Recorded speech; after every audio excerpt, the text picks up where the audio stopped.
The Call I Never Made.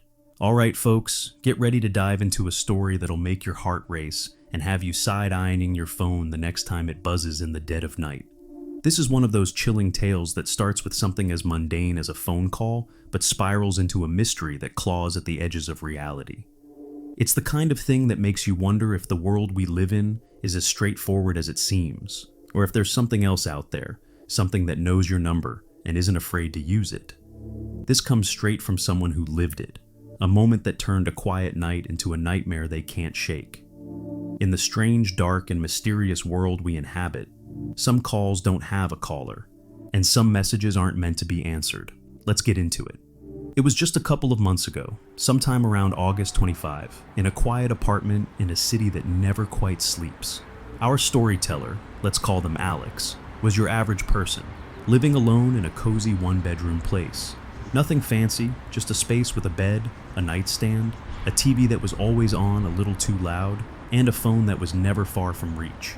Alex was no stranger to late nights, maybe scrolling through X or binge-watching a show.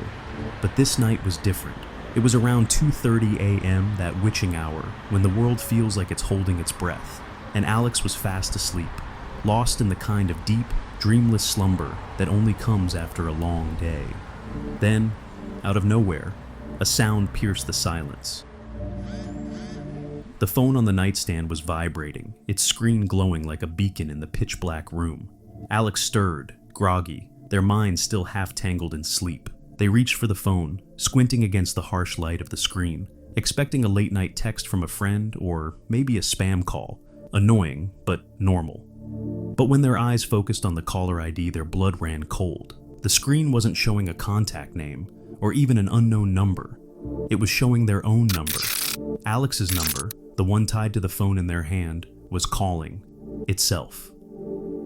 For a moment, Alex just stared, their thumb hovering over the answer button, heart pounding like a drum in their chest. The room felt smaller, the shadows deeper, the air thick with a sudden, inexplicable dread. Who calls their own phone at 2:30 a.m.? Was it a glitch? A prank? Their mind raced for answers, but none made sense. The phone kept buzzing, insistent, like it was demanding to be answered. Alex's gut screamed at them to ignore it, to let it ring out. And that's exactly what they did. They sat there, frozen, watching the screen until the buzzing stopped and the call dropped, leaving the room in suffocating silence. The glow of the screen faded, but Alex's pulse didn't slow. They fumbled to unlock the phone, hands trembling, and opened the call history. There it was, plain as day, a missed call at 2:30 a.m. from their own number. But that wasn't the worst of it. Below that entry, in the outgoing calls, was something even stranger, a call placed from their phone to their own number at the exact same time. It was impossible. Alex hadn't touched the phone, hadn't dialed anything. They'd been asleep. Yet, there it was, logged in black and white, like some kind of digital ghost had taken over their device. The apartment felt different now, like the walls were watching. The usual hum of the fridge, the faint city noise outside, even the creak of the bed as Alex shifted, it all sounded wrong, too loud, too close. They flicked on the bedside lamp, the warm light doing little to chase away the chill creeping up their spine. They checked the phone again, scrolling through every app, every setting, looking for an explanation. Maybe a virus? A hacked account? But everything seemed normal. No strange apps, no unfamiliar contacts, no signs of tampering. Just that call, sitting in the history like a taunting riddle. Alex didn't sleep that night. They left every light in the apartment on, the glow casting harsh shadows that seemed to shift when they weren't looking. They sat on the couch, phone clutched tightly, half expecting it to ring again. It didn't, but the silence was almost worse, like the calm before a storm you know is coming. Morning came, gray and heavy, and Alex tried to shake it off. They told themselves it was a glitch, some weird tech hiccup. They even called their phone provider later that day, but the rep just spouted jargon about network errors and suggested restarting the device. Useless. But here's where it gets really unsettling. Ever since that night, Alex's life hasn't been the same. Every few nights, always in the early hours when the world is at its quietest, they hear it again. Psst, psst, psst. The phone vibrating on the nightstand, a low, insistent hum that pulls them from sleep. They'll grab it, heart racing, expecting another call from their own number, or worse. But when they check, there's nothing. No missed calls, no texts, no notifications. Just a blank screen, mocking them with its silence. Sometimes they'll swear they hear a faint static crackle, like a distant voice trying to break through, but it's gone the moment they focus on it. Alex has tried everything, turning off notifications, putting the phone on silent, even leaving it in another room, but the buzzing persists, always at odd hours, always when they're alone. They've stopped telling friends about it. The few they confided in laughed it off or suggested therapy, which only made Alex feel more isolated. They've checked the phone's logs obsessively, but there's never any record of those phantom vibrations. It's like the phone is haunted, or maybe it's Alex carrying the weight of that one impossible call. So what the hell happened that night? Was it just a glitch, some rare quirk of technology that made Alex's phone call itself? There are stories out there, rare but documented, where phones have done weird things due to network errors or software bugs. But the timing, the dead of night eeriness, and those ongoing phantom vibrations make that explanation feel flimsy. Could it have been something more supernatural? There's folklore in some cultures about spirits using modern tech to reach the living, slipping through the cracks of our connected world. Maybe something latched onto Alex's number, using their own phone as a doorway. Or what if, and this is the thought that keeps Alex up at night, it wasn't a spirit at all, but a version of themselves? A shadow self, a glitch in reality, trying to make contact from some other place? Alex doesn't know, and they're not sure they want to. They've thought about changing their number, getting a new phone, even moving to a new apartment, but something stops them. Fear maybe, or a nagging curiosity. What if answering that call would have explained everything? What if whatever's on the other end is still waiting, still buzzing in the dark? Alright folks, strap in, because we're about to take a deep dive into a story that'll make you question what's real and what's just a flicker in the corner of your eye. This is one of those tales that creeps under your skin, lingering like a cold draft in an old house. It's not just about a spooky moment, it's about something that shouldn't exist, something that defies logic, and leaves you wondering about the thin veil between the past and the present. This comes straight from someone who experienced it, a memory so vivid it's haunted them for years. In the strange, dark, and mysterious world we live in, some things don't just go away, even when they're supposed to be gone forever. Let's get into it. The year was 2011, and our storyteller, let's call her Lily, was just a kid, about 10 years old, living her life without a care in the world. Her family wasn't exactly the picture of harmony, especially when it came to her mom, Anna, and her grandmother. Anna had a rocky history with her mother, the kind of bad blood that kept visits to Grandma's house few and far between. But on this particular July day, Anna decided it was time to show her daughters, Lily and her older sister Sophie, where she grew up. Grandma wasn't home, which suited Anna just fine. She'd borrowed the keys, maybe without asking, and took the girls to the old house for a quick visit. No big deal, right? Just a trip down memory lane. The house itself was nothing special at first glance. A modest two-story place, probably built decades ago, with creaky floors and that musty smell old homes tend to have. It sat in a quiet neighborhood, the kind where kids ride bikes until dusk, and neighbors keep to themselves. But there was something about this house, something heavy in the air, like it was holding on to secrets nobody wanted to dig up. Lily didn't know it at the time, but this house had a history, one her mom had spent years trying to forget. See, long before Lily was born, back when Anna was young, maybe in her late teens or early 20s, she'd had an experience in that house that changed her forever. It was the kind of thing you don't talk about at family dinners, the kind of thing you bury deep and hope stays buried. Anna and her sister, maybe a few friends, had decided to mess around with a spiritism session. You know, the kind of thing curious kids do when they're feeling brave and stupid. They lit candles, sat in a circle, maybe even used a Ouija board, whispering questions into the dark, half laughing, half scared.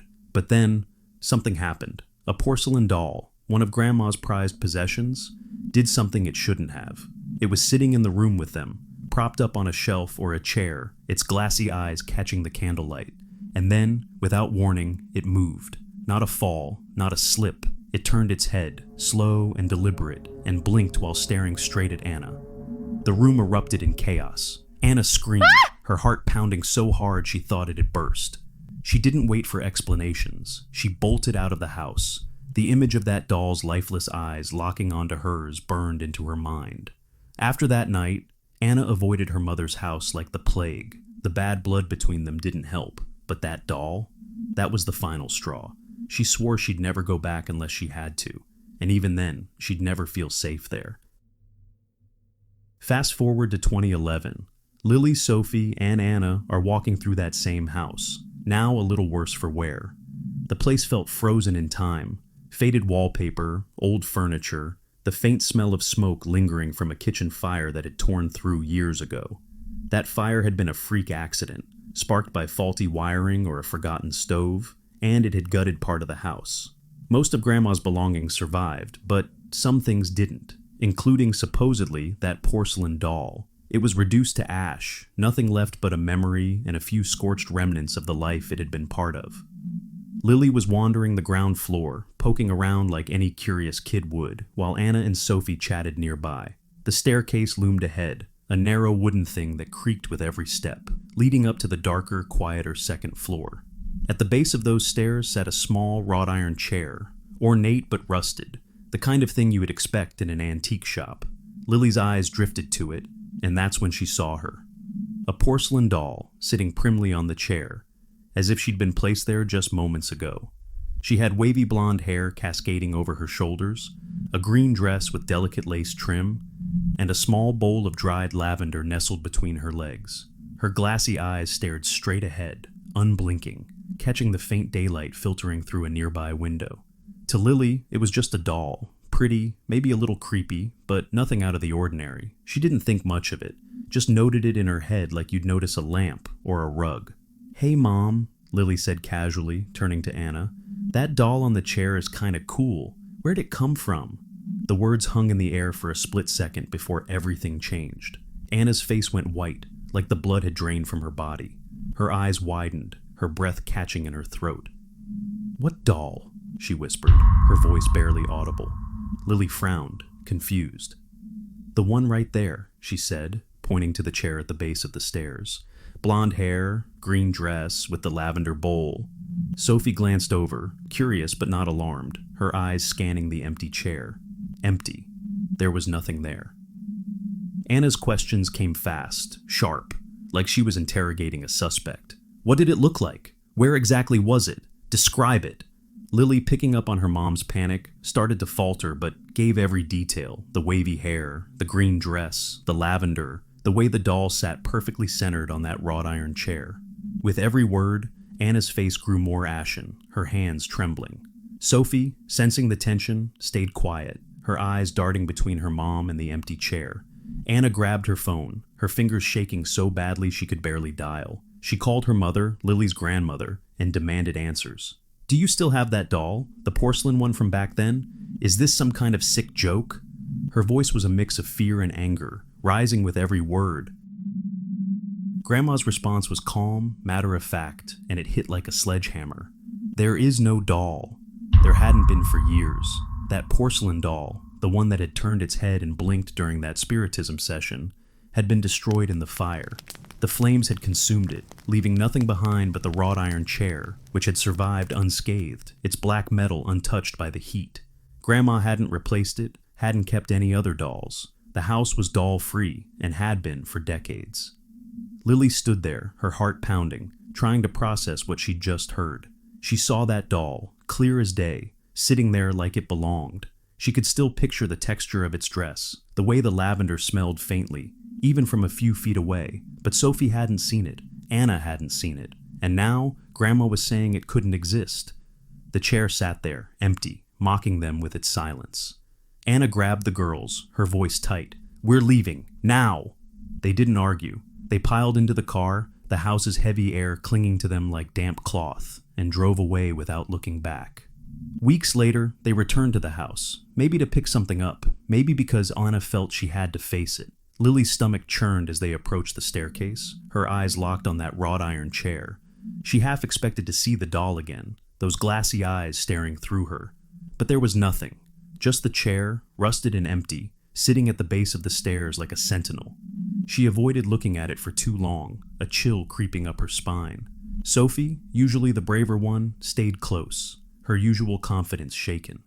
Anna didn't say much, but her silence spoke volumes. Whatever had happened that day, it had rattled her to her core, dragging up memories she'd spent years trying to bury. Lily's never forgotten that doll. The image is seared into her mind. The blonde hair, the green dress, the lavender bowl, the way it sat so perfectly, so real. She's tried to explain it away, a trick of the light, a kid's overactive imagination, maybe even a memory her mom's story planted in her head. But none of those feel right. She saw it, clear as she sees anything, and it matched her mom's description from that spiritism session down to the last detail. Was it a hallucination, sparked by the house's eerie vibe? A residual echo of something long gone, tied to the chair that survived the fire? Or was it something more, something that lingered in that house, tied to the spiritism session that had opened a door all those years ago? Lily doesn't have answers, and neither does Anna. But one thing's for sure, dolls aren't just dolls to them anymore. They're reminders of a moment when the past reached out and touched the present, leaving a mark that won't fade. Lily avoids porcelain dolls now, their glassy eyes too much like the one she saw that day. And that wrought iron chair? She can't look at it without feeling like something's watching, waiting for her to notice it again. So what do you think? Was Lily's vision a glimpse of her uncle's spirit, tied to the house in that fateful spiritism session, manifesting as the doll that had once terrified her mother? Or was it something darker, something that used the doll's image to make itself known? Maybe the house itself held on to the memory of that fire, replaying it like a broken record for anyone sensitive enough to see. Or maybe, just maybe, that spiritism session all those years ago left a crack in the world, and something slipped through. A shadow of a doll that no longer exists, sitting patiently on a chair that refused to burn.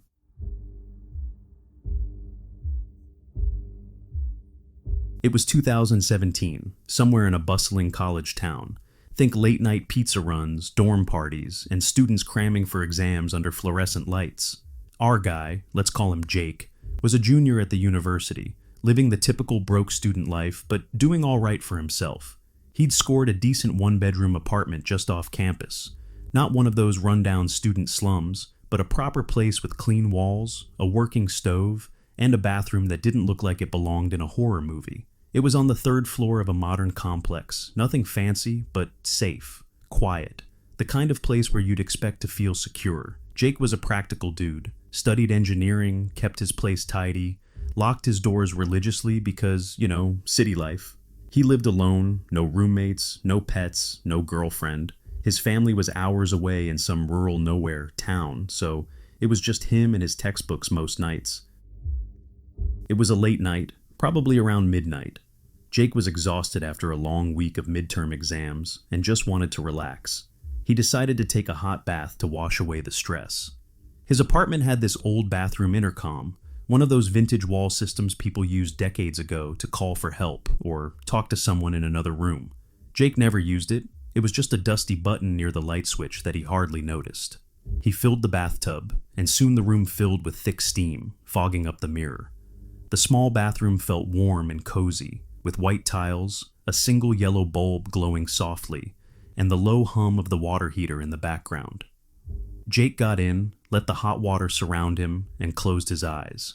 For the first time all week, he felt calm. Just another quiet night, or so he thought. Wrong. As Jake was soaking, his hand brushed against the wall, maybe reaching for the soap, or just shifting to get comfortable. His fingers grazed that intercom button, and click, he pressed it by accident. No big deal, he thought. It's not like anyone's gonna answer. The thing probably didn't even work. He leaned back, closing his eyes, letting the warmth seep into his bones. The apartment was quiet, save for the occasional drip from the faucet and the faint hum of the traffic outside. For a moment, everything was peaceful. Then, clear as day, a voice cut through the silence. "Wait there, I'm coming now." It was a woman's voice, soft, almost melodic, but with an edge that made Jake's stomach lurch. It came from just outside the bathroom door, so close it was like she was standing there, her lips pressed to the wood. The words were deliberate, unhurried, like she knew exactly where he was. Jake's eyes snapped open, water sloshing as he sat bolt upright in the tub. His heart started pounding, a cold sweat breaking out despite the steaming water. His apartment was empty. He lived alone. There was no woman, no one who could have spoken. His family was hundreds of miles away, and he hadn't had a date in months. Hell, he didn't even know any women in the building well enough to recognize their voices. He froze, straining to listen. The silence was deafening now, the kind of quiet that feels like it's pressing down on you, suffocating. No footsteps, no creaks, just the drip, drip, drip of the faucet and his own ragged breathing. He tried to rationalize it, maybe a neighbor's voice carried through the walls, but no, it was too clear, too close, like she was right there, waiting. His mind raced. Had someone broken in? Impossible. He'd locked the front door when he got home from class, slid the chain into place like always. He was meticulous about that, especially living alone, but that voice. It wasn't just in his head. It was real. The water felt colder now, the steam clinging to his skin like damp fingers. Jake's whole body started to shake, not just from the chill, but from a primal dread that was sinking its claws into him.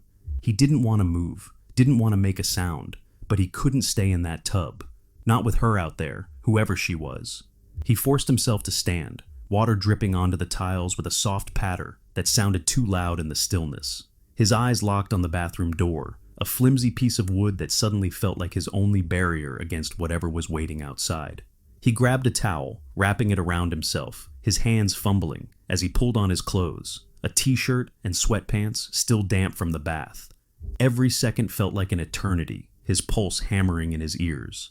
He reached for the door handle, then hesitated. What if she was standing there? What if he opened it and saw something? His mind conjured images he didn't want to face. A figure in the shadows, eyes glinting, or worse, nothing at all, just that voice echoing again. He shook his head, muttering to himself, "Get it together, Jake. There's no one here." But he didn't believe it, not really. Steeling himself, he yanked the door open and bolted. He didn't look around, didn't check the corners of his apartment or peeked into the dark living room. He just ran, straight for the front door, his bare feet slapping against the hardwood. The apartment was pitch black beyond the bathroom's glow, the moonlight from the windows casting jagged shadows that seemed to twist and shift as he passed. He reached the front door, his hands shaking so badly he could barely grip the knob. And that's when he noticed it. The chain lock was still in place. The deadbolt was turned just as he'd left it when he got home. No one could have gotten in. No one. Jake fumbled with the chain, his fingers clumsy, his breath coming in short, panicked gasps. The whole time, he felt it. A presence, like eyes boring into his back from the darkness of the apartment. He didn't dare turn around. Finally, the chain slid free, the door swung open, and he stumbled into the hallway, slamming it shut behind him. He didn't stop running until he was pounding on his friend's door. Let's call him Mike, half a mile away in another apartment complex. Mike opened the door then to find Jake standing there, pale as death, dripping wet, his clothes clinging to him like he'd just crawled out of a river. Jake collapsed onto the floor, trembling so hard his teeth chattered. "What the hell happened?" Mike asked, kneeling beside him.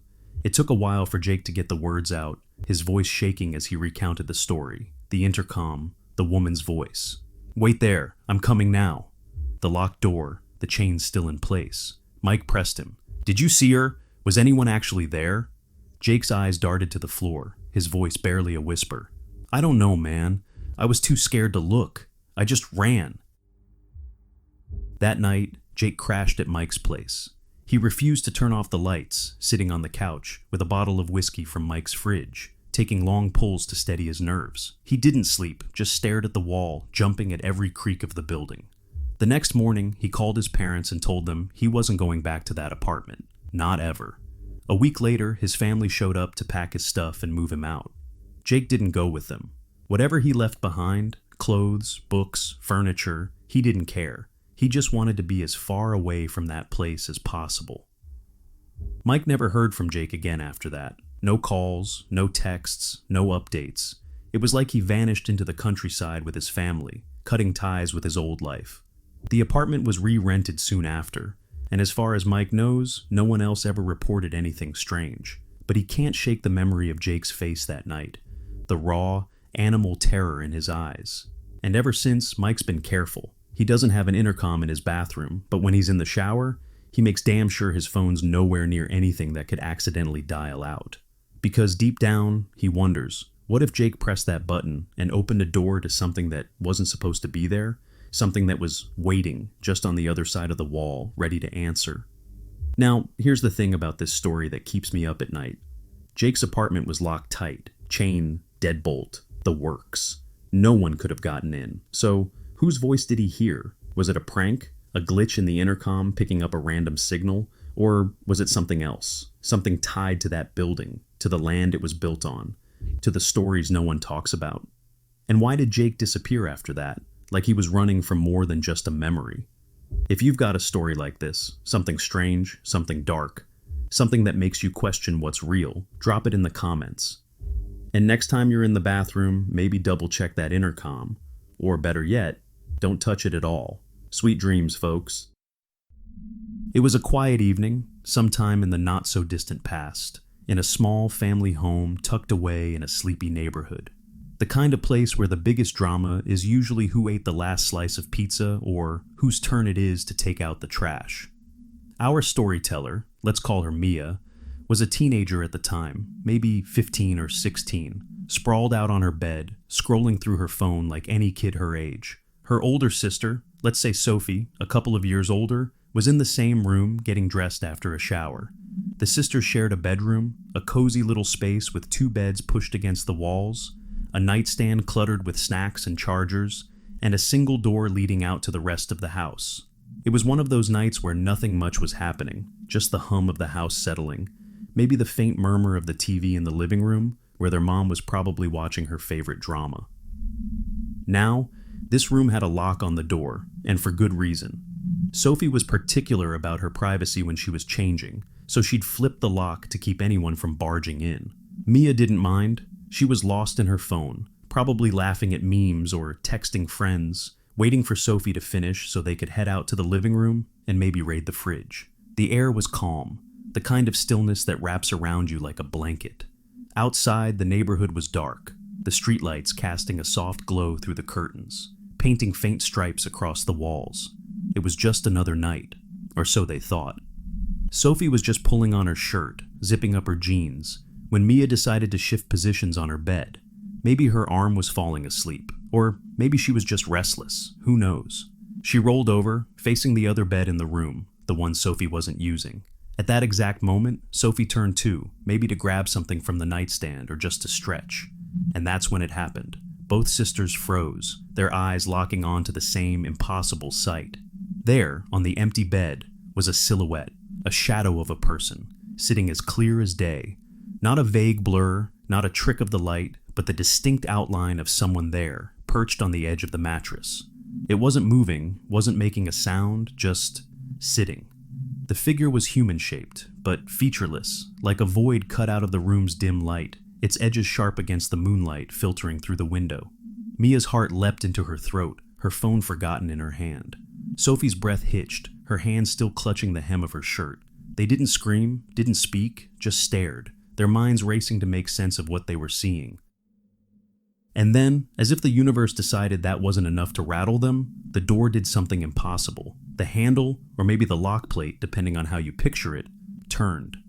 Not a jiggle, not a creak, but a deliberate mechanical twist, followed by the unmistakable click of the lock releasing.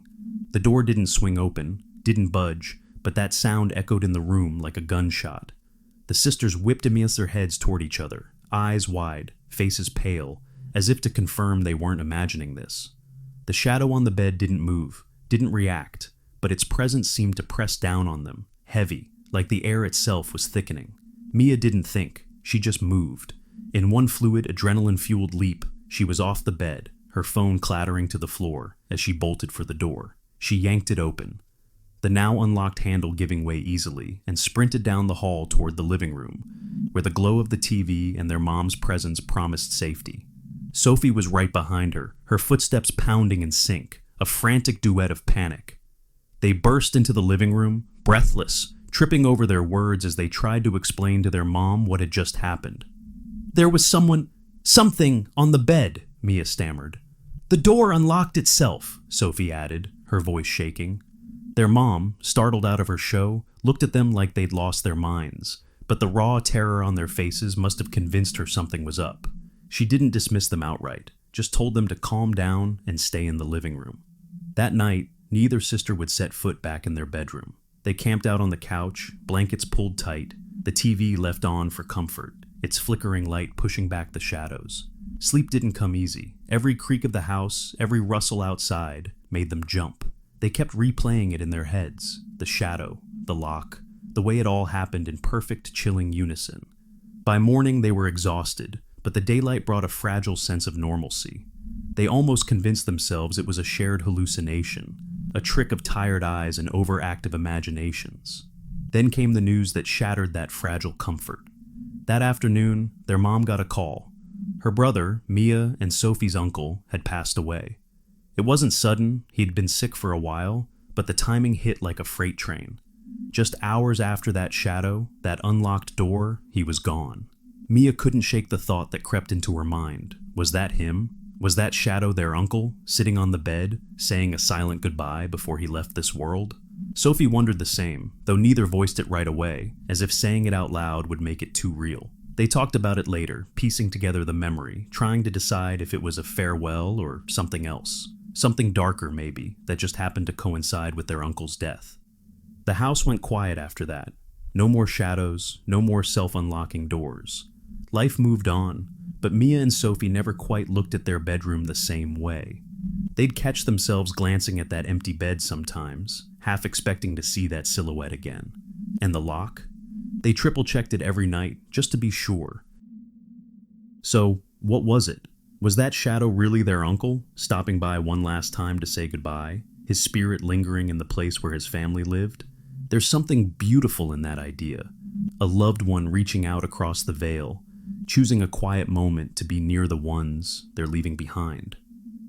But there's another possibility, one that's harder to swallow. What if it wasn't him at all? What if something else was in that room, something that knew the sisters were vulnerable, something that twisted the lock and sat in the dark, waiting to be noticed? The timing of their uncle's death could have been a coincidence, a cruel trick of fate that made them see meaning where there was only malice. After all, shadows don't just sit on beds, and locked doors don't just open themselves, do they? Mia leans toward the idea it was her uncle, a final moment of connection, but deep down, she wonders. The way that shadow felt, the way the air turned heavy, it didn't feel like love or farewell. It felt like something watching, something waiting. And that's the kind of thought that keeps you up at night, staring at the ceiling, listening for the sound of a door handle turning. So, what was it? Was that shadow really their uncle, stopping by one last time to say goodbye, his spirit lingering in the place where his family lived? There's something beautiful in that idea. A loved one reaching out across the veil, choosing a quiet moment to be near the ones they're leaving behind. But there's another possibility, one that's harder to swallow. What if it wasn't him at all? What if something else was in that room, something that knew the sisters were vulnerable, something that twisted the lock and sat in the dark, waiting to be noticed? The timing of their uncle's death could have been a coincidence, a cruel trick of fate that made them see meaning where there was only malice. After all, shadows don't just sit on beds, and locked doors don't just open themselves, do they? Mia leans toward the idea it was her uncle, a final moment of connection, but deep down, she wonders. The way that shadow felt, the way the air turned heavy, it didn't feel like love or farewell. It felt like something watching, something waiting. And that's the kind of thought that keeps you up at night, staring at the ceiling, listening for the sound of a door handle turning. In the strange, dark, and mysterious world we live in, sometimes the things that go bump in the night aren't just figments of our imagination. They're echoes of something far older, far more sinister, lurking just out of sight. And tonight, I'm going to tell you a story that's going to make you think twice about leaving your bedroom door open after dark. This one comes from a real experience shared by someone who swears it happened to them and their sister back when they were just kids. Names have been kept as they were told to me, but trust me, by the time we're done here, you'll be checking under your own bed, just in case. Picture this. It's the mid-1990s, somewhere in a quiet suburban neighborhood that used to be nothing but endless stretches of farmland, rolling fields where crops grew tall under the sun, and where, if the old-timers are to be believed, more than a few folks met untimely ends. Accidents with machinery, disappearances in the dead of night, whispers of feuds that turned bloody. But time marches on, and developers swooped in, bulldozing the earth to make way for shiny new apartment complexes. One of those was a modest flat rented by a young family: mom, dad, 2 sisters, and their little brother Nathan. The place was modern enough, fresh paint, new appliances, but it had this one feature that always felt a little off. A long, steep staircase that plunged down from the upper floor like a throat leading into the belly of the house. At the bottom, just a few feet away, was the door to the backyard, which overlooked what was left of those old farmlands, now just overgrown weeds and shadows that seemed to stretch a little too far under the moonlight. The 2 sisters, let's call the younger one Emily, who was about 6 or 7 at the time, and her older sister Sarah, maybe 8 or 9, shared a bedroom right at the top of those stairs, off to the right. From their beds, they had a perfect side view of the staircase, like an eerie balcony overlooking a drop into darkness. It wasn't unusual for them to leave the door open at night. The house was small, and the airflow helped on those warm summer evenings. But on this particular night, something was different.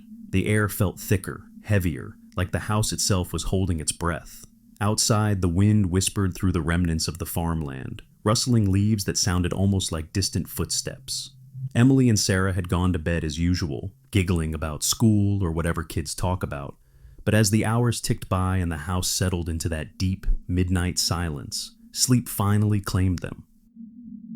It started with a sound, soft at first, barely noticeable over the creaks of the settling building. A whimper, then another. Emily stirred in her bed, her eyes fluttering open to the dim glow filtering in from the window. Moonlight painted the room in silvery blues, casting long shadows that danced like fingers across the walls. She lay there for a moment, trying to place the noise. It was coming from the staircase, just outside their open door, a quiet, heartbreaking sob, like a child in distress. Emily's heart skipped a beat. She knew that cry. It was Nathan, their little brother, who was maybe 4 or 5 years old back then. Sweet kid, but he had a habit of wandering at night when he had bad dreams. Sarah woke up too, rubbing her eyes and whispering hoarsely, "Emily, you hear that?" Emily nodded, her small voice trembling just a bit. "It's Nathan. He's crying on the stairs." They both peered out from their beds, and there he was, curled up on the bottom step, his little body hunched over, shoulders shaking with each muffled sob. The moonlight hit him just right, illuminating his pajamas, the ones with the cartoon characters on them, and making his blonde hair glow like a halo. But something about it felt wrong. The house was dead quiet otherwise. No lights on downstairs, no sounds from their parents' room. Why was he down there alone? And why wasn't he coming up or calling for mom? The sisters exchanged glances, annoyance bubbling up over the fear. They were tired, after all, school the next day, and Nathan's cries were like nails on a chalkboard in the stillness. "Nathan!" Emily called out, her voice echoing slightly down the stairs. "Why are you crying? Go back to bed." But he didn't respond, just kept sobbing, that soft rhythmic whimper that tugged at your heartstrings even as it grated on your nerves. Sarah chimed in, "Nathan, it's late. Stop it and go to sleep." Still nothing. He didn't even look up, just stayed curled there, face buried in his knees. Now, here's where the bickering started, the kind only siblings can have in the dead of night. Emily whispered fiercely, "You go check on him. You're older." Sarah shot back, "No way, you're closer to the door. Besides, he's probably just being a baby again." They went back and forth like that for what felt like forever, their voices hushed but urgent, all while watching Nathan's small form tremble on that bottom step. The staircase seemed longer in the dark, each wooden tread creaking faintly under an invisible weight, shadows pooling at the edges like ink spilling from a bottle. Emily remembers staring at him, memorizing every detail, the way his tiny hands clutched his legs, the subtle rise and fall of his back with each cry. It was almost hypnotic, that glow from the moon wrapping around him like a shroud. Finally, after minutes of arguing that stretched into an eternity, they decided to go together. Safety in numbers, right? They slipped out of their beds, bare feet padding softly on the cool floor.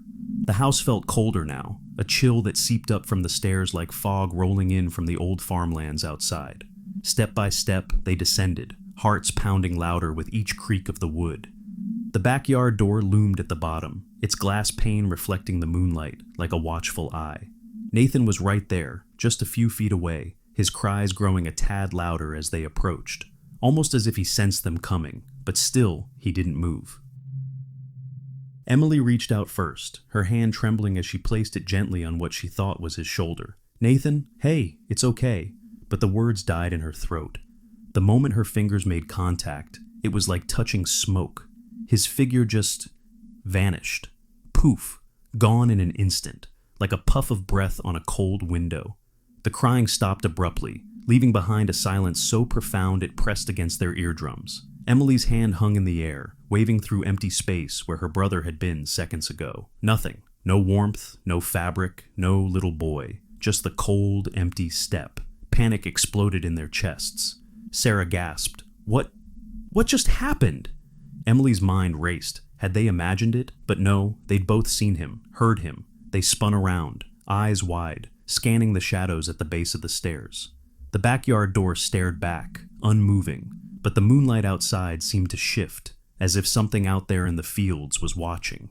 Freaked out beyond words, the girls bolted back up the stairs, their feet thundering on the wood, breaths coming in sharp gasps. They dove into their beds, pulling the blankets over their heads like shields against the night. In their terror, they forgot one crucial thing: the door. It stood wide open, a gaping maw inviting whatever was out there to come in. Under the covers, Emily's heart hammered like a drum. She tried to convince herself it was a trick of the light, a shared nightmare, anything rational. But then, she peeked, just a quick glance over the edge of the blanket, toward the open door and the staircase beyond. And that's when she saw it. From the top of the stairs, something fuzzy and black, about the size of a soccer ball, but irregular, like a tangled mass of shadows, began to roll. Slowly at first, tumbling end over end down the steps with a soft, almost inaudible thump, thump, thump. It wasn't rolling like a ball would. It moved with purpose, deliberate, as if it was alive. The moonlight caught its edges, making it look oily, slick, like wet fur matted with something dark. It reached the bottom, paused for a heartbeat, long enough for Emily's blood to turn to ice, and then it veered toward their room. Rolling faster now, straight under her bed. Emily yanked the blanket back over her head, squeezing her eyes shut, whispering prayers she didn't even know she remembered. The room fell silent again, but she could feel it, that presence lurking beneath her, waiting. Sarah must have sensed it too. Neither said a word, just lay there frozen until exhaustion finally dragged them into a fitful sleep. The next morning, sunlight flooded the room like nothing had happened. Birds chirped outside. The house smelled of breakfast cooking downstairs. Emily and Sarah woke up groggy, exchanging wide-eyed looks. "Did you dream that?" Emily asked. Sarah shook her head slowly. "No, it was real. Nathan on the stairs, disappearing, and that thing." They retold the story to each other, piecing it together, but the more they talked, the more it felt like a fading nightmare. They checked on Nathan. He was fine, sleeping soundly in his room, no memory of wandering or crying. Their parents brushed it off as kids' imaginations when they mentioned it later, and strangely, nothing like that ever happened again in that house. The family moved on. Life went back to normal. But Emily, she doesn't believe in ghosts. Not really. People don't just disappear like that, right? And yet, years later, she still wonders about those old farmlands under the foundation. What secrets they buried, what echoes they might have left behind. Was it a trick of the mind? A hallucination shared by two scared kids? Or something else, something that rolled into their lives that night and vanished just as quickly? If you've got a story like this, strange, dark, mysterious, share it in the comments. And remember, next time you hear crying in the night, maybe don't go check. Sweet dreams.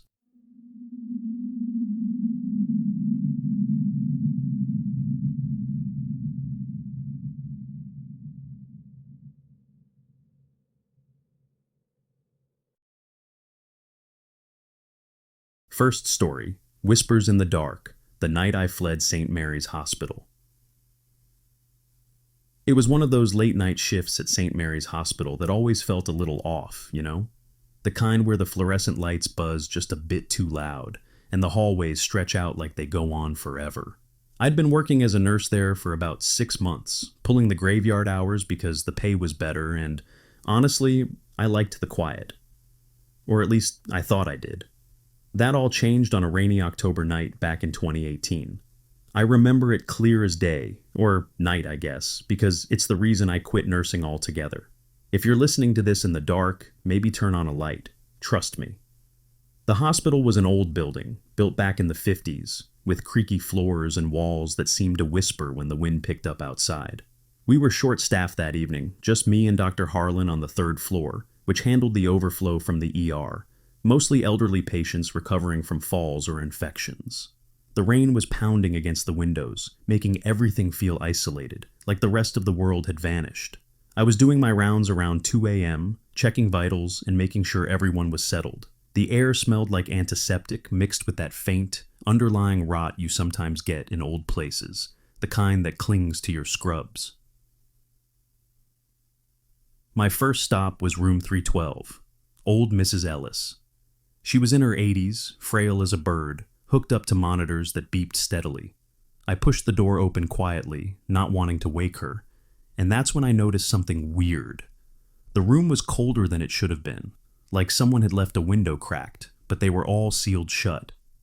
I adjusted her IV, glanced at the chart, and as I turned to leave, I heard it. A soft, raspy whisper. It sounded like it came from the bed, but Mrs. Ellis was out cold, her chest rising and falling in shallow breaths. I froze, listening. It happened again. Help me.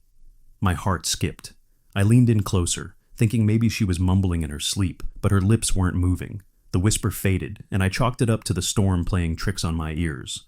Hospitals are full of noises, pipes groaning, machines humming. I shook it off and moved on. Down the hall to room 315. Mr. Thompson, a big guy recovering from pneumonia. His room was dim, just the glow from the hallway spilling in. I flicked on the light, and for a split second, I swear I saw a shadow dart across the wall, like someone had been standing there and slipped away just as I entered. The light buzzed to life, revealing nothing but the empty chair by his bed. Mr. Thompson stirred, grumbling something about the noise. I apologized, checked his oxygen levels, and as I was writing in his chart, the whisper came back, louder this time. They're coming. It wasn't from him. It echoed from the vent above the bed, like it was crawling through the ducts. I dropped my pen, my hands shaking. What the hell was that? I radioed Dr. Harlan, but he was down in the lobby grabbing coffee, said he'd be up in a minute. I told myself it was the wind, or maybe a patient in another room talking through the walls. But deep down, I knew it didn't sound right. It sounded human, desperate. I hurried through the rest of my rounds, trying to keep busy. The rain had turned into a full-blown storm by then, thunder rumbling like distant explosions. The power flickered once or twice, making the emergency lights kick on with that reddish glow that always gives me the creeps. By 3 a.m., I was back at the nurse's station, sipping lukewarm coffee and scrolling through my phone to distract myself. That's when the call light went off for room 308. It was empty, or at least it was supposed to be. We'd discharged the patient earlier that day, a young woman who had been in for appendicitis. No one should have been in there. I stared at the panel, the little red light blinking insistently. Maybe a glitch, I thought. Happens sometimes with the old wiring. But protocol said I had to check. The hallway to 308 felt longer than usual, the tiles slick from the humidity seeping in. My footsteps echoed too loudly, like the building was amplifying them. I pushed the door open, and the room was pitch black. I reached for the switch, but before I could flip it, something moved in the corner, a shape, hunched over by the window. My breath caught in my throat. "Hello?" I called out, my voice barely above a whisper. No answer. I hit the light, and the room flooded with that harsh white glare. Empty. Just the bed, stripped bare, and the curtains swaying slightly, like a breeze had passed through. But the window was locked. I stepped inside, heart pounding, and that's when I saw it on the floor, a small puddle of water, like someone had tracked it in from the rain. Footprints, faint but there, leading from the door to the bed and back out. They weren't mine. I was wearing dry sneakers. I backed out of there fast, slamming the door behind me. Dr. Harlan finally showed up, looking annoyed. I told him about the whispers, the shadow, the footprints. He laughed it off, said I was just tired, that hospitals like this had a way of messing with your head. "Ghost stories are for the break room," he said, clapping me on the shoulder, but I could see it in his eyes. He was uneasy too. He suggested I take a quick break in the lounge downstairs, get some fresh air. I nodded, but as I headed for the elevator, the power dipped again. The lights went out completely this time, plunging the floor into darkness. The emergency generators hummed to life after a few seconds, but those red lights, they made everything look bloody. The elevator was out, so I took the stairs. They were narrow, winding down 3 flights, with that musty smell of disuse. Halfway down, I heard footsteps behind me, slow, deliberate, like someone was matching my pace. I stopped. They stopped. I called out, "Doc, that you?" No response. I picked up speed, my pulse racing, and the footsteps did too, closer now, echoing off the concrete walls.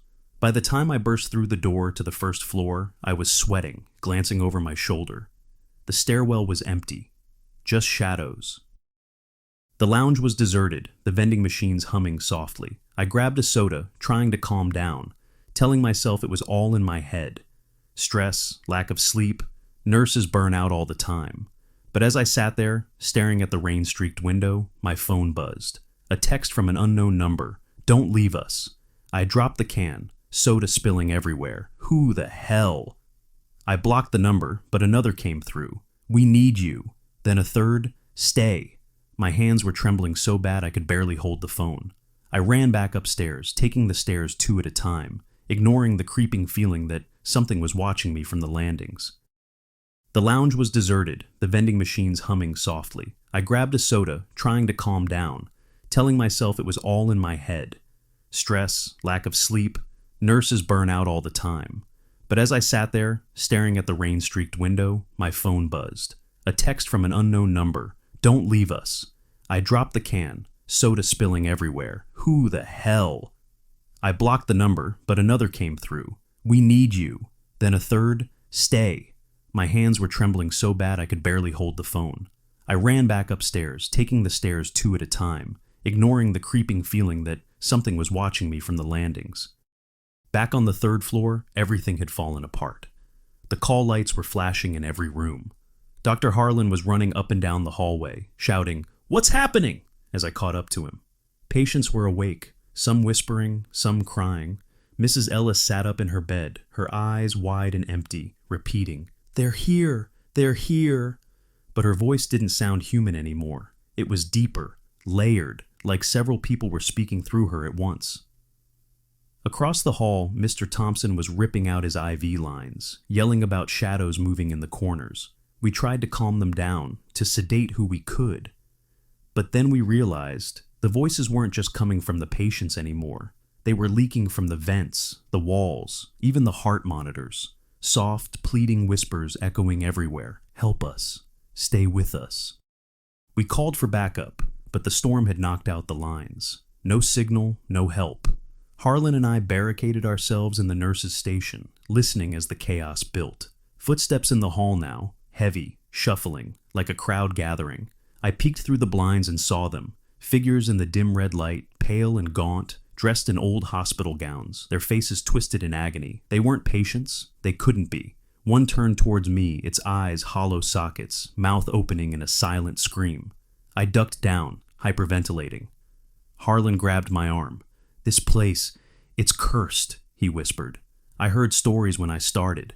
Back in the 70s, there was a fire on this floor. Dozens died, patients trapped in their rooms. They say the hospital covered it up, rebuilt over the ashes, but the dead, they never left." I stared at him, not wanting to believe it, but the whispers grew louder, turning into wails. The door rattled, hands, or something, scratching at the wood. "Let us in. Join us." We made a run for it, bursting out and sprinting for the stairs. The figures were everywhere, reaching out with bony fingers, their touch like ice. One grabbed my sleeve, and I felt a pull, not just physical, but something deeper, like it was trying to drag my soul down with it. I tore free, Harlan shouting behind me. We hit the lobby, the front doors in sight, but as I glanced back, he wasn't there. Just a scream echoing from the stairs, cut short. I didn't stop. I burst into the rain, flagged down a cab, and never looked back. The hospital? They said Harlan had a heart attack that night, found him at the bottom of the stairs. No mention of the chaos, the figures, the whispers. I tried telling people, but they called it trauma, hallucinations from exhaustion. But I know what I saw, what I heard, and sometimes late at night, when the wind picks up, I still hear them, whispering my name, begging me to come back. If you're ever in a hospital after dark, listen closely, and if you hear those whispers, run. Don't wait for the shadows to catch up. Second story, The Burned Woman of Mercy, General, a Janitor's Nightmare. It's just past midnight, and you're alone in a hospital corridor so quiet you can hear your own heartbeat. The air's thick with that sterile smell, bleach and something sour underneath, like decay that won't wash out. That's where I found myself in the summer of 2019, working the night shift at Mercy General, a crumbling old hospital on the edge of town. I was a janitor, not a nurse or doctor, just a guy mopping floors and emptying trash cans to pay the bills. But what happened that night? It's why I can't step foot in a hospital anymore, why I sleep with the lights on. If you're listening to this in bed, maybe pull the covers a little tighter. Mercy General was a relic, built in the 1920s, with peeling paint and pipes that groaned like they were alive. The staff whispered about it, how it used to be an asylum before it was a hospital, how some rooms were still locked off in the basement. I didn't buy into ghost stories back then. I was more worried about getting through my shift without spilling bleach on my shoes. But there was always something off about the place, especially the 5th floor. It was the long-term care ward, mostly for patients too sick to go home, but too stable for the ICU. The lights up there flickered constantly, and the air felt heavy, like it was pressing down on you. We janitors had a rule, don't linger on the 5th floor after 1 a.m. I should have listened. It was a humid July night, the kind where your shirt sticks to your back. I was behind schedule, mopping the 5th floor around 1:30 a.m. The ward was quiet, just the hum of machines and the occasional cough from a patient's room. My cart's wheels squeaked as I pushed it down the hall, the sound bouncing off the walls like a warning. I was near room 512 when I heard it, a low, rhythmic tapping like someone knocking on glass. I stopped, mop in hand, listening. It was coming from the room, but 512 was supposed to be empty. The patient, a guy in his 60s, had passed away that morning. Heart failure, they said. I'd cleaned the room myself afterward, stripping the bed, wiping down the surfaces. No one should have been in there. I figured it was a loose pipe or maybe a window rattling. I pushed the door open and the tapping stopped. The room was dark, the only light coming from the street lamp outside, casting long shadows across the bare mattress. I flicked on the overhead light and everything looked normal. Bed, chair, IV stand, all where they should be. But the air, it was wrong. Cold, like stepping into a freezer. And there was a smell, faint but sharp, like burnt hair. I checked the window, locked tight. No pipes were loose. I muttered to myself about old buildings and turned to leave. But as I did, the door slammed shut. Not gently, like a draft. Hard, like someone had thrown it closed. My heart jumped into my throat. I grabbed the handle, but it wouldn't budge, like it was stuck from the outside. That's when I heard the tapping again, faster now, coming from the wall behind the bed. I spun around, and there, in the corner, was a shadow. Not a normal shadow. It was too solid, too tall, stretching up to the ceiling like it was eating the light. I blinked, and it was gone, but my skin was crawling. I yanked at the door again, harder, and it finally gave way, swinging open so fast I nearly fell into the hall. I didn't look back, just grabbed my cart and booked it to the nurse's station. The nurse on duty, Carla, was sipping coffee and scrolling through charts. I told her what happened, door slamming, tapping, the shadow. She gave me a tired look, like I was some kid spooked by his own imagination. Old buildings creak, she said, and you're working too late. Go take a break. But her eyes flicked toward the hallway, and I could tell she was uneasy. She'd worked here longer than me, and I'd heard her talk about weird stuff before. Lights going out, equipment turning on by itself. I didn't push it. I needed the job. I headed to the basement to dump my mop water, taking the service elevator. It was one of those ancient ones, all rattling metal and flickering buttons. Halfway down, it lurched to a stop between floors. The lights dimmed, and I was stuck in this tiny box, the air getting thicker by the second. Then, from the speaker, those old intercoms they barely used anymore, came a voice. Not static, not a call from the desk. A woman's voice, soft and broken, like she was crying. "Don't leave me here," it whispered. I smashed every button, my hands shaking, but the elevator didn't move. The voice came again, louder. "You can't leave!" And then a scream, so sharp it felt like it was inside my skull.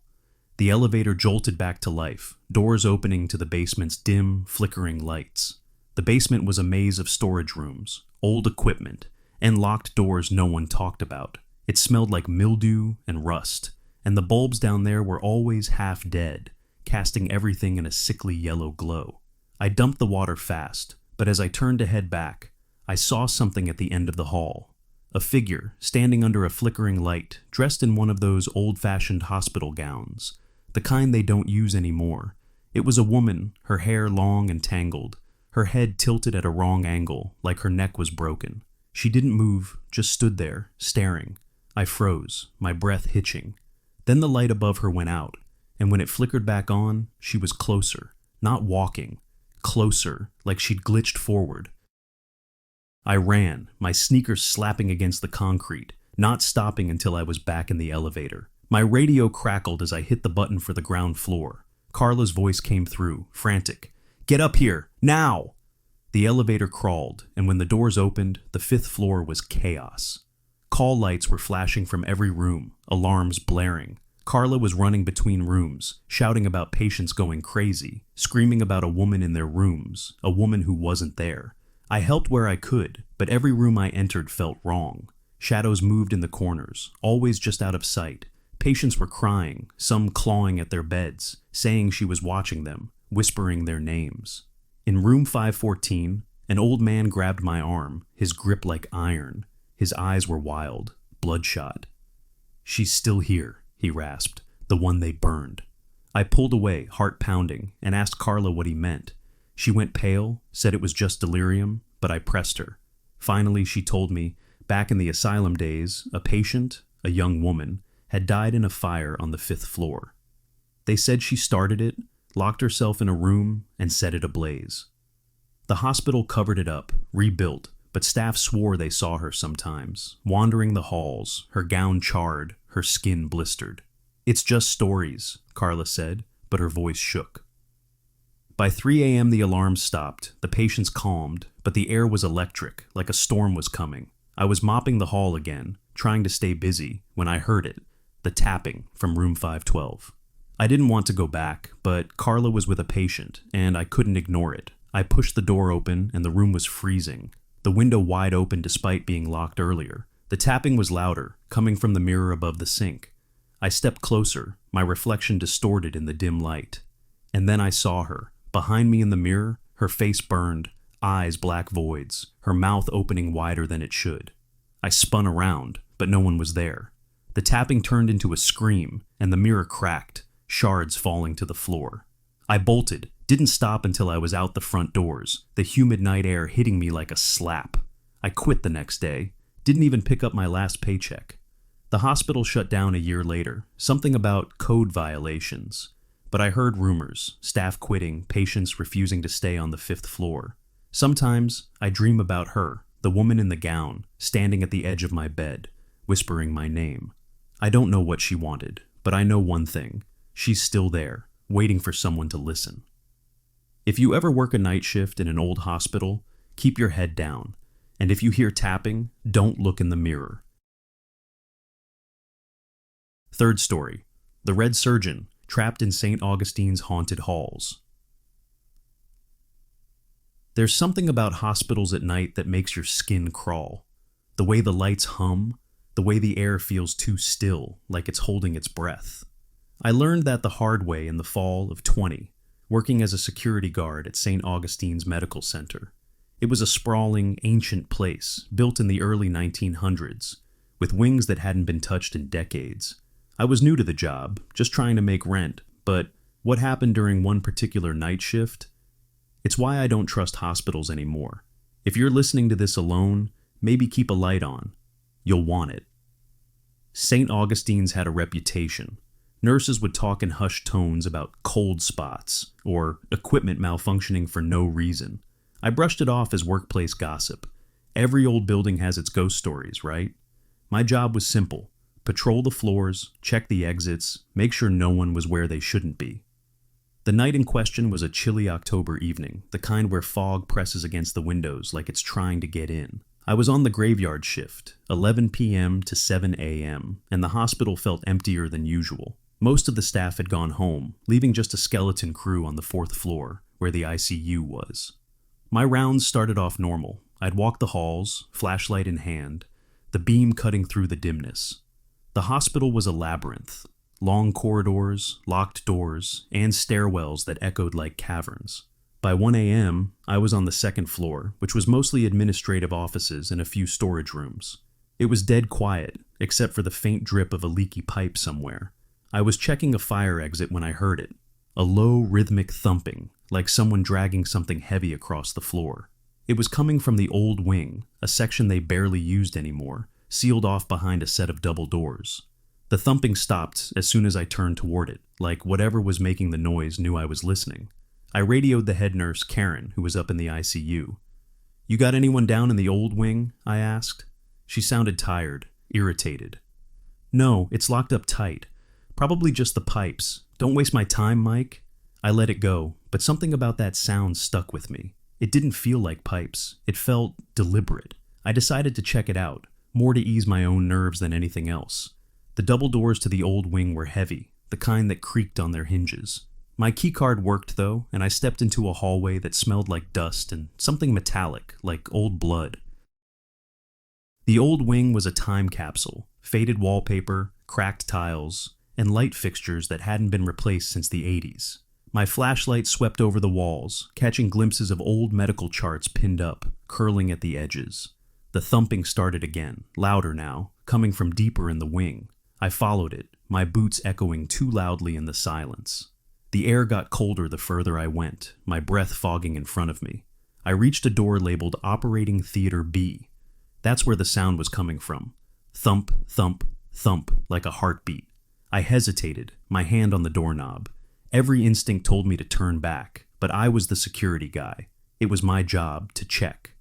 The door opened into a cavernous room, empty except for a rusted operating table in the center. The overhead lights were dead, so my flashlight was all I had. The beam caught something on the table, a dark stain, like spilled ink, but thicker, wetter. The thumping stopped, replaced by a new sound, a faint wet gurgle, like someone trying to breathe through water. It was coming from the corner, where the shadows were thickest.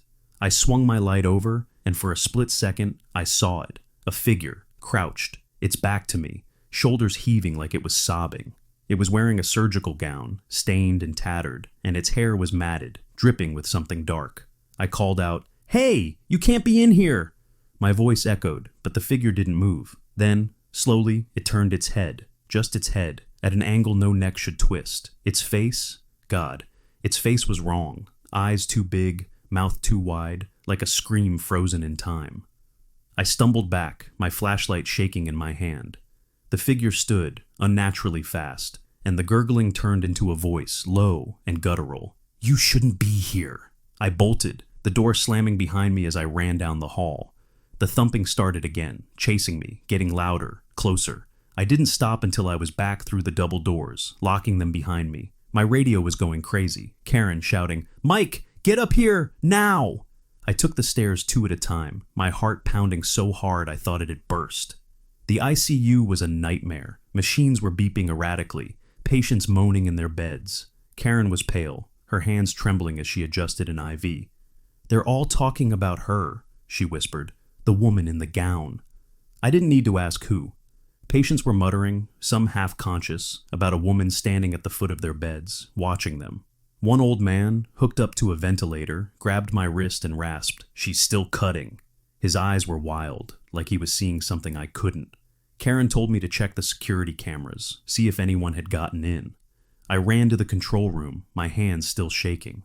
The footage was grainy, but clear enough. At 1:15 a.m., the camera in the old wing showed the operating theater door swinging open on its own. Then, static. When it cleared, there she was, the woman, standing in the hallway, her gown dripping, her head tilted at that impossible angle. She moved toward the camera, not walking, but gliding, her face filling the frame before the feed cut out. I checked the ICU cameras next. At the same timestamp, a shadow passed through every room, pausing at each bed. The patient stirred right after, like she'd woken them. I showed Karen, and she went white as a sheet. She told me the story then, her voice barely above a whisper. Decades ago, St. Augustine's had a surgeon, Dr. Evelyn Morse. Brilliant, but unhinged. She'd been caught experimenting on patients, cutting into them without anesthesia, claiming she was perfecting her technique. They locked her up, but not before she vanished into the old wing one night. They found her body in Operating Theater B, wrists slitty, surrounded by surgical tools. The hospital buried the scandal, but staff swore she never left. They called her the Red Surgeon because of the blood-soaked gown she wore. By 3 a.m., the hospital felt alive in the worst way. The thumping was back, echoing through the walls, and the lights started flickering, plunging whole sections into darkness. My radio crackled with static, but through it, I heard her voice again. "Stay, help me finish." I grabbed Karen, and we ran for the main exit, but the doors wouldn't open. The locks were jammed, the glass fogged with handprints from the inside. The thumping grew louder, closer, until it was right behind us. I turned, and there she was, at the end of the hall, scalpel in hand, her gown dripping red. Her eyes locked onto mine, and she smiled, a smile that stretched too far, showing too many teeth. Karen screamed, and I yanked her toward the stairwell. We made it to the roof, the only place I could think to go. The fog was thick, the city lights barely visible. We barricaded the door with crates, but the thumping didn't stop. It was in the walls, the floor, like she was everywhere. My phone buzzed, a text from an unknown number. "You can't leave." Another, "I need you." Then a photo, a blurry shot of me and Karen on the roof, taken from above. I dropped the phone, my stomach twisting. There was no one else up there. The fire alarm went off at dawn, and the doors finally unlocked. We stumbled out, half dead from fear. The hospital blamed a gas leak for the alarms, the flickering lights, everything. But I know what I saw. I quit that day, moved out of town a week later. St. Augustine's is still open, but I've heard things. Patients refusing to stay in the ICU, staff quitting after seeing her in the halls. Sometimes, when it's quiet, I hear that thumping in my head, feel her eyes on me. If you ever find yourself in a hospital after midnight, check the shadows. And if you hear a scalpel scraping, run.